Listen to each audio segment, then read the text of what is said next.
Ngibingelela kakhulu enqabeni wakhayikhaya eJozi esontweni la-Dr. Caba. Ngibingelela ne-South Africa yonke lokhu umama okubalulekile eNtshonalanga ngisuka eMpumalanga Province ene-district elokishini laseMansulu. Ngifika la ekhaya esontweni last year and 3 months ago nginamawakami today ngifike nefamily yami yonke.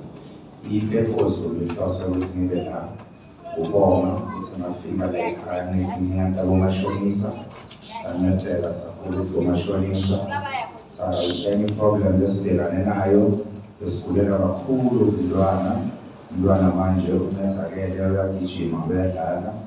Kwesithathu lokumele sikubonga kakhulu ukuthi i-firstborn yami intombazana uNkulunkulu umvulele nomthandazo esencabeni nje ngemoto yakhe enshashaya today la esontweni. So kafushane nje ngiyabonga kubandla lonke ngibonga nabo uProfeti.